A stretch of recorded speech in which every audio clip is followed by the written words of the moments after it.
Hey everyone, welcome. I'm Sammer Dammer, COO at Mentor Mentee. I appreciate you being here. Quick background on myself. Before Mentor Mentee, I spent over a decade working with more than 4,000 career and technical education programs across the country. We kept seeing the same pattern: people entering the trades, ready to work, and leaving within 18 months. And the shops they were leaving were still asking where their next technician was going to come from. That experience is what shapes how I think about this problem. Today, we're going to talk about how to increase service capacity with the team you already have. Why does this matter? Most service centers cannot hire their way out of the problem. More technicians would help, of course, but experienced technicians are hard to find, and even when you do bring someone in, it takes time before they're fully productive. So today, we're going to take a look at the part of capacity service leaders can control more directly: technician development. Not development as a nice to have, development as the way you build more usable capacity inside the team you already have in your shop. Because capacity is not just how many technicians you have, it's also about how much of the work mix your team can confidently handle. That's the lens for today. We'll walk through a simple framework, then we'll take a look at a real-world example of a shop that used this kind of structure to increase labor sales without adding headcount. And near the end, I'll show you what this process can look like when it's organized all in one single place. So let's get into it.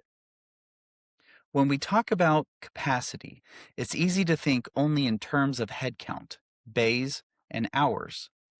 And those things matter. But there's another question that matters just as much. What work can the team confidently handle today? In many shops, the work is there, the demand is there, the schedule is full, but the ability to move around that work is not evenly spread across the team. Few experienced technicians may be carrying most of the complex work. Developing technicians may be capable of more, but no one has a clear enough view of what they're ready to take on and what's next. So the shop keeps leaning on the same people, and that is understandable. When the day is moving fast, you give the work to the person you trust. But over time, that creates a bottleneck. The shop is not only limited by how many people are on the team, it is limited by how much of the team is ready for the work coming through the door. That's why technician development matters so much. It is one of the most controllable ways to build more capacity from inside the shop. Not by pushing people harder, not by lowering standards, by helping technicians build proficiency to contribute at a higher level. The framework is simple. First, map the pathway. That means defining what progress actually looks like in your shop. Second, build skills through hands-on repetition in the bay. That means technicians are not just completing their training, they are practicing real skills on real work.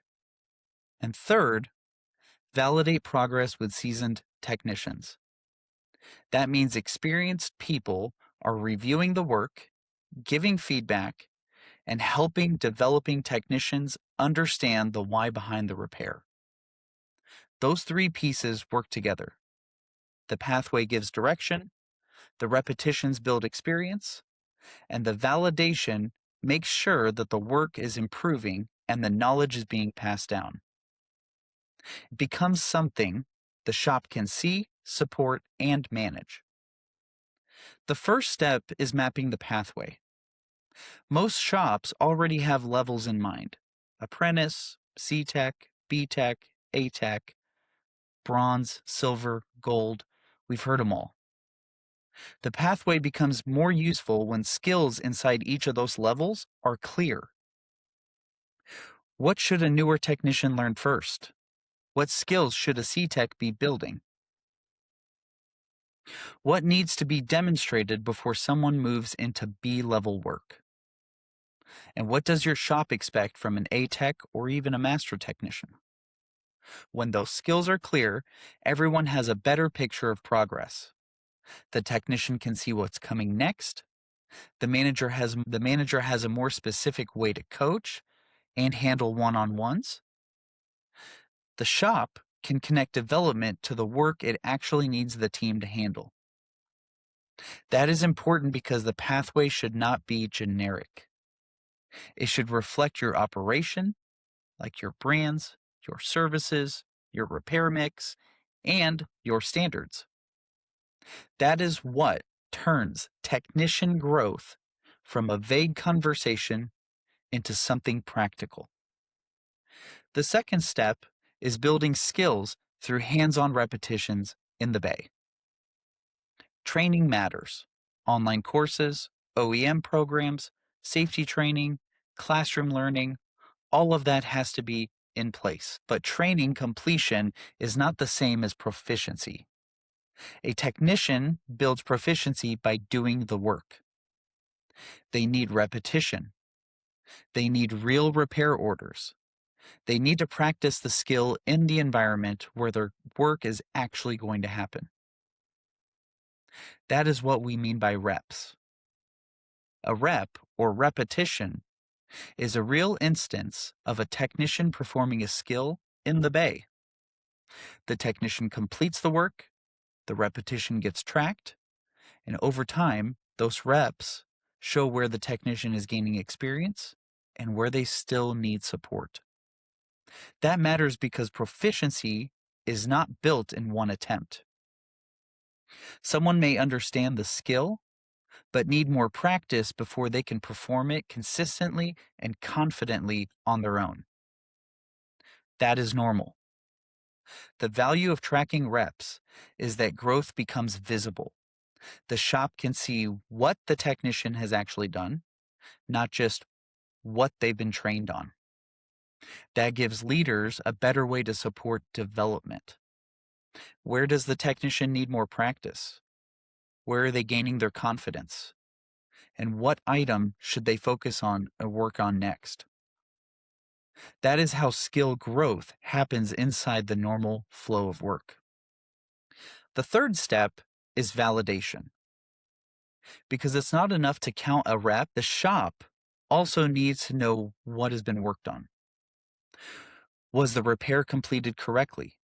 Did the technician need help? Did they understand the process behind the task? Are they ready to do it again with less support? This is where a seasoned technician plays a critical role. They can review the work, give feedback, and help the developing technician understand what needs to improve. They also pass down the knowledge that is hard to capture from formal training. The judgment, the pattern recognition, the small details that come from years in the bay. Most shops already have this happening in some form. A senior technician answers a question, someone walks over to a newer technician and shows them how to do the repair. A quick teaching moment happens between jobs. That is valuable. The opportunity is to make it more consistent. When seasoned technicians are part of the validation process, their experience starts building capability beyond just themselves. That is how knowledge transfer becomes part of the way the shop develops its people. So you might be asking, how does this all increase capacity? Well, it starts by making technician growth easier to see and manage. The pathway shows what needs to be built. The reps show where the hands-on experience is actually happening in real time. The validation shows whether the technician is progressing with the right support. And when those pieces are connected, the leaders get a clear picture of the entire team. They can see who is building which skills. They can see where support is needed. They can see where a developing technician may be ready for the next opportunity. Over time, that creates a stronger bench. More technicians can handle more work mix. Seasoned technicians are not the only ones carrying the hardest knowledge. And the shop has more usable capacity inside the team it already has. That's capacity gain. It's not instant. It's not a magic wand. It's the result of building proficiency on purpose in the flow of real work. So, what does this look like in reality? Here's what it looks like in a real operation. Zimbrick Honda put this kind of structure in place across their team. They mapped clear pathways, they connected skill growth to hands-on reps tied to real repair work. They used experienced technicians to support, validate, and guide developing technicians. The goal was to build more capacity with the team they already had. Well, after 1 year, they saw measurable results. Effective labor rate increased 11%, hours per repair order increased 8%, labor sales increased 28%, and total dollars per RO increased 26%. And mentee technician retention reached 72%. That's more than 10 points above the industry average. They did that without adding any headcount. That's the point. When technician development is structured around real work, it does not sit off to the side. It is a structured process. It starts to show up in how the shop performs, and it ultimately affects the bottom line. Now I want to show what that looks like in practice. The important part here is the process. The tool is simply one way to organize the process so it happens consistently. At a basic level, the system needs to answer a few questions. Where is each technician in their pathway? What skills are they currently working on? What hands-on reps have they completed? Who is reviewing those repetitions? Where are they gaining their proficiency? Where does the team still need support? So let's start by showing you what the platform does. I'm logged in as a technician. Sam has submitted 34 repetitions this week alone. He has gained 1 competency this week and currently has 5 repetitions waiting for review from the mentor. And Sam, when they log in, whether it's on mobile or through the desktop like you see here, he can actually see the entire pathway progress. We can see their onboarding items, their LMS courses, their OEM training, and then we can see the hands-on skills that have to be tracked so that we can focus on the proficiency. So to give you an example, if Sam completed measuring brake pad thickness, Sam would come down here to the brake section, and we're going to go ahead and record that repetition. Here's brake pad thickness, and Sam is going to enter the amount of shop time that they spent on that task, and they can leave a comment for their mentor. So Sam has mastered this specific task. So the mentor is going to rate him pretty high. But in the scenario where the task needs more help from the mentor, this is the perfect section for them to communicate with their mentor. And we'll show in a moment what it looks like as the mentor reviewing the repetition. Let's add that rep. Now, let's take a look at it from the manager's point of view, same as the mentors. We're going to go ahead and select the manager. Now, from the manager's point of view, they get a lot of the same data, but they get to see the entire program as a whole.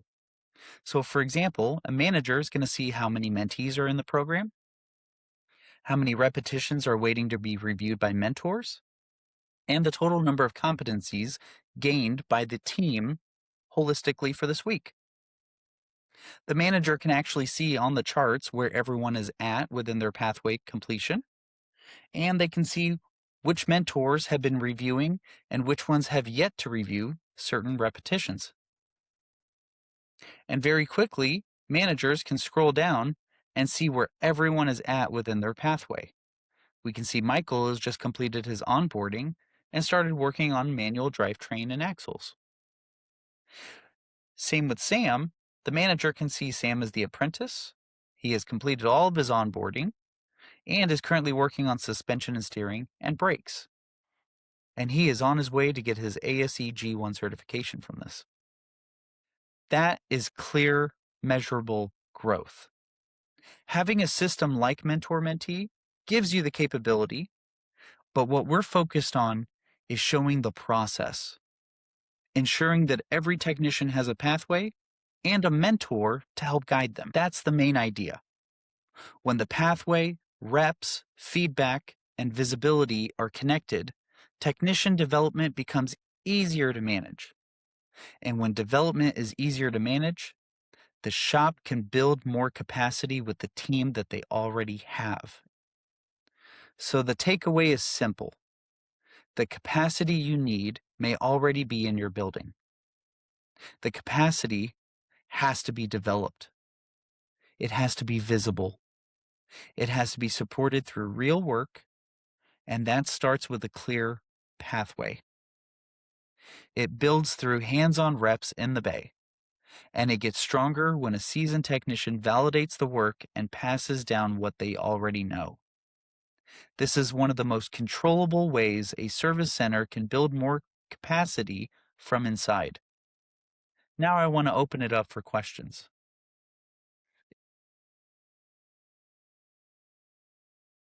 Let's hear those questions.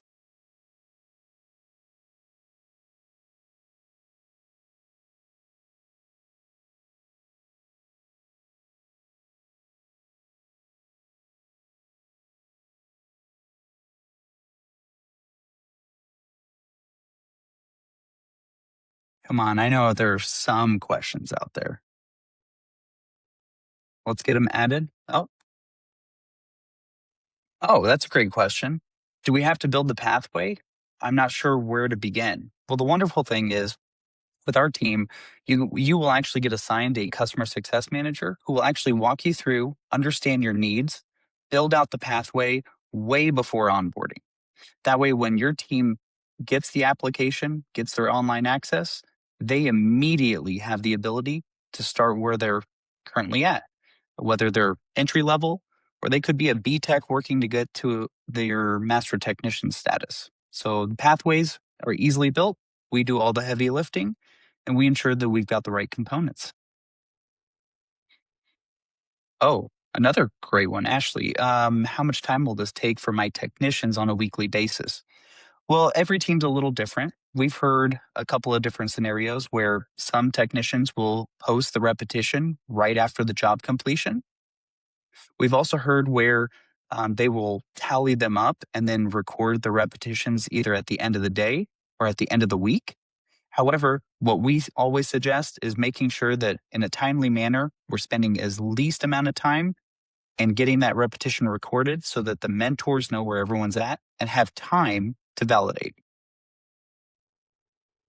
Um, Another one very similar for the mentor side. How much time will my mentors need to spend? A mentors spend usually on average 5 to 10 minutes on a weekly basis reviewing repetitions. It is simple as clicking the repetition, giving the rating 0 to 4, and building that competency scale, and then putting in their comment, whether it's some guidance. It could say something. We've seen things like, "Hey, I saw that you struggled a little bit with the balancing tire balance machine." So it allows the mentor to record that, so that the leaders or even the mentor can say, "Hey, guys, can we get together and talk about this? Because I've noticed everyone has been struggling a little bit with this machine. There's some things you need to know." So it allows for the system to be tracked and showing the leaders where we need to identify more of our support. Got some more questions rolling in. Ashley, I did mention ASE certifications. Yeah, we can definitely include OEM certifications. We also include your standard LMS systems. I know that when it comes to training and developing, there are multiple systems out there. The wonderful thing about Mentor Mentee is we bring all of that into one place.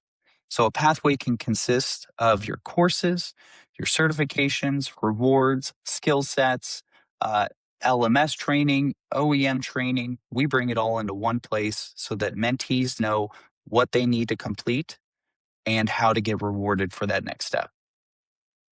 And another question, who sets the number of reps and competencies?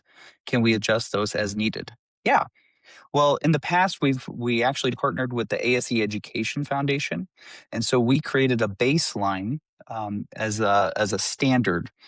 Every repetition, every skill set requires 3 repetitions or 3 competencies as a base. But we also understand that every person's a little different. So we gave the ability for managers and mentors to adjust those repetitions and competencies on a one-on-one basis. So if we see someone that needs more repetitions or needs more competencies before they can confidently say that they can do the task on their own, we can actually adjust those as the mentee is learning. Yes, you can definitely include your onboarding procedure. You can add in your HR paperwork. You can add in your specific safety training, pollution prevention training. I know OSHA and EPA courses are very focused on when it comes to shop liability. Those all come into one easy to use system. And what the way the mentor mentee works is when the user, the mentee, is ready to start taking their safety course, we'll actually preload the link. So they can just click on the link, log into the safety LMS, complete the course, come back to mentor mentee and upload that certificate. And they'll get a nice little green check mark next to it showing the completion of their onboarding procedures. And what if we have a tech who's advanced to certain skills within their pathway? Is there a way to bypass skills? Yes. We actually call this the skill pass feature. Currently, managers are the only users that have the ability to skill pass because we want to ensure that the mentor and the mentee have the ability to validate that item first. Once the manager has checked it off, that item has essentially been skill passed, gaining the total number of competencies required. What items, Jennifer? That's a great question. Just like I was just mentioning, we can bring in courses, your certifications, whether it's OEM or ASE based.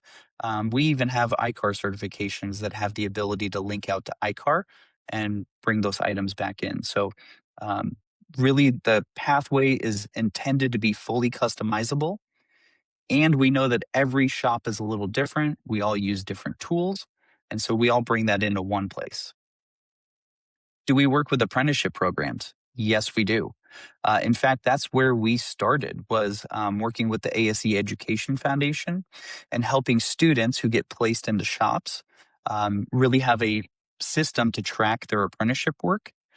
We also have our standardized DOL apprenticeship form that could be part of the pathway so that mentees can quickly fill out the form and send it into the Department of Labor and get it signed off by their managers. So the system is really flexible, whether it's a informal mentoring program or a very formal Department of Labor approved apprenticeship program. What's the best way to pair mentors and mentees? So another item that we include into our pathways are assessments. We have assessments for mentors, assessments for managers, and mentees. This is the best way to identify who's a great mentor in the facility or who is a great mentee. It also identifies, very similar to when you're looking at yourself in a picture, you always try to identify yourself. Well, the same way our assessments work is we can actually show the specific assessment so that we can help guide the mentee saying, hey, we noticed some communication items, or we noticed that you may get frustrated. Here's some ways to help with that frustration when the time comes. Can we use the platform to track and compensate our mentors? That is a wonderful question. That was actually something that we added late last year. It was the ability to run reports on mentors. This allows managers to see how many repetitions have been tracked and validated by the mentor, and ultimately what the competency number that mentor has given out was. That allows managers or even the administrative side of the service center to then give compensation to their mentors based on competency of their mentees' growth. Does Zimbrick Honda track and measure unapplied labor? And if so, what was the effect on this metric? Marco, that's a great question. I'm not exactly sure, but this is something that we could definitely bring up with Zimbrick and see if they were tracking that. Um, I know that is something that a couple other service centers have brought up. We don't necessarily track within our platform. However, that is something that we'll look into. I'm very interested to see how they were tracking it too. Yeah. Uh, how does mentor mentee help maintain or increase our standards? Well, very often when you're standing in a service center and you ask the manager, hey, um, which technician would be proficient enough to work on a clutch or a transmission? Two complex tasks that a lot of people don't focus on too much early on. What we do is we actually set it so that when competencies are gained, we set competencies with a bit of an algorithm on the background. So, for example, if you're required to complete 3 competencies, it means you must complete the task at least 3 times and have been validated by a mentor with a level of 3 or higher. So the system starts to track those competencies. What changes is that we're not using a gut feel. We're not saying, hey, I think this technician will be good on the transmissions. We know the technician will be good on transmissions. We have validated, we have understood, and someone has checked off, ensuring that that technician is not only trained using LMS and OEM training, but the hands on repetitions that their mentor has validated. Mention pairing mentors and mentees. How easy is it to track across a company with many locations nationwide? That is a great question, Stephen. So we actually have an enterprise access as well. I did not touch it, did not talk about it much. Our enterprise level takes us one level higher. So earlier I showed a couple screens showing the manager view, the mentor view, the mentee view, but we also have enterprise view. So this allows you to rack and stack multiple locations and then dive in to see how each location is progressing. You can also compare locations to one another. We also know that a lot of dealer groups will have multiple OEMs. So you can start to identify, okay, where are the laps in technician development? What is working at this location that is not working at the second location? And we can start to identify components within the pathway that need to be adjusted. And yeah, Stephen, to talk about your second part of the question, we actually have a grouping feature. So whether you have regions or you're state based, a local operation will have their locations all in the one dashboard. But we could also group it so that it's very holistic. And trainers will also have the ability to view in on specific regions.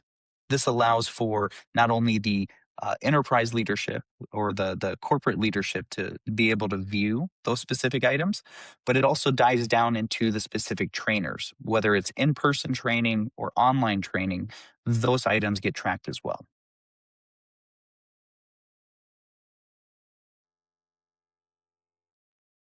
How many mentees can I have in the system? That's a great question. As many as you can handle. As you saw with the Zimbrick slide, there are 18 mentees or 18 technicians and 22 apprentices. So the number is basically how many bays do you guys have in the shop that you can accurately track the progress? We can get all of them filled, but we know that's not practical. Not every bay is going to get filled. But we could have a mentee that is being trained. So when that bay opens up, we have the opportunity to place someone there. How do I get started? Well, here in a moment, you're actually going to see a link on the page. If you click that link, you'll actually get in contact with someone on our team that will do a needs assessment, understand what your problems are. They'll talk about pathways, and they'll really hone in on what specific needs can mentor mentee help you with. Can a dispatcher or can a dispatcher be a mentor? That's a great question, Hannah. Dispatchers can be part of the system where they can see visibility. So when work comes in, we can actually push specific jobs to technicians that we know are validated, and it doesn't become one of those items that is just set off to the side. Everyone in the actual service center should have an opportunity to be a part of the platform. This allows visibility of everyone, and it helps the culture grow within the service center because everyone's working with one another to help improve the team as a whole. But yes, dispatchers can be mentors. That's going to be more subjective to the manager if they want the dispatcher to validate items as well. Any more questions? What do we got? Last question. How long does mentor mentee onboarding take? That's a great question. Once we have the specific items and the account set up, onboarding does not take long at all. The biggest lift is going to be developing and building out the pathway. But again, we take that on. We build out the pathway. We get the account set up. All we need is how many people are going to be a part of the program, at what levels, manager, mentor, mentees, and then just making sure we've got the right login codes. So we'll set up their first name, last name, email address. We'll set up their password, and once they're in the platform, they're off and running. But all in all, it takes less than a couple of days to get the platform set up, implemented, and once we're ready to onboard, onboarding just happens like that.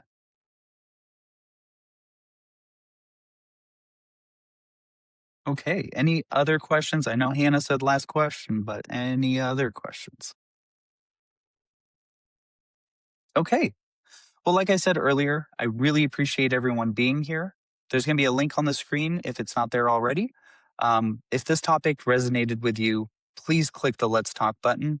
We want to hear more about your operation, how we could help you, or what has been working that you may have been trying already. We're always excited. The goal here is to lift everyone. We want to ensure that technicians have an opportunity to grow within this industry and not leave within 18 months. Setting up a pathway and giving them a mentor is the way to do it. So we're happy to help. Take a look, and if you want to talk, click the Let's Talk button. Thanks again. Glad you're here. Appreciate you being here. Thank you so much. Take care. Bye bye.